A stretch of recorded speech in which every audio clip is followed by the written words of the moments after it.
now, the rest of the story.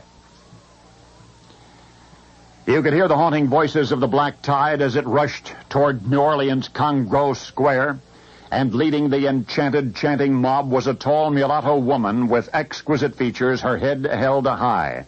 Policemen seeking to block her entrance to the square gazed into her eyes and then meekly backed away. There in the center of the square, the woman would withdraw a snake from a box, and with that snake she would begin to dance. And only after she had finished dancing could her followers begin. Now the rest of the story. A century and a half ago, the widow Paris was among the most beautiful women in New Orleans. She was born there in 1794, married there to a carpenter named Jacques Paris in 1819. It was only after Jacques died that this attractive young widow became famous throughout the city. A tireless, dedicated nurse during various epidemics, an angel of mercy who comforted and fed and prayed for inmates at the parish prison, and yet she was even more renowned as something else. The one and only, unrivaled, unquestioned queen of voodoo.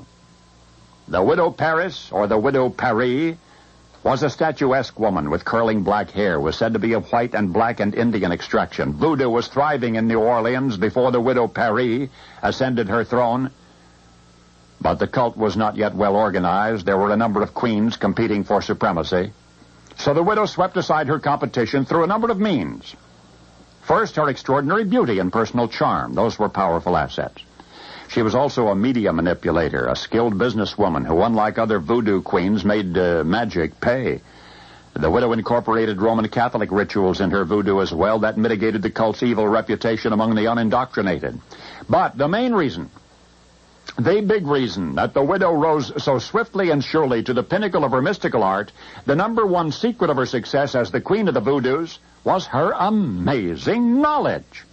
The widow Paris knew things about the people of New Orleans which it seemed that no person could possibly know. Under the regime of the widow Paris, voodoo became a glamorous topic of mainstream conversation. As never before, thrill-seeking whites were permitted to observe voodoo rites for an admission fee, and the legend grew, and the widow died, but the legend lives on. As recently as a few years ago, a popular song described her as a hideous witch with flashing eyes and gnashing fangs, a voodoo lady with a black cap, tooth, and stringy hair, and a bent, bony body. Well, that song did not tell the truth, although it did recall the name by which the beautiful widow Paris is better remembered, Marie Laveau. And one thing more.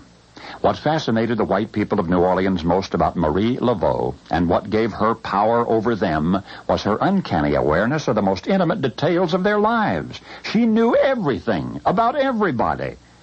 Marie Laveau knew those secrets because of confessions made to her throughout years of a previous profession, because of gossip from the society women who had been her clients.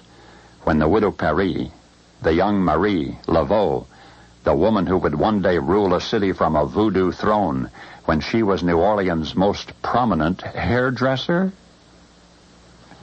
And now you know the rest of the story.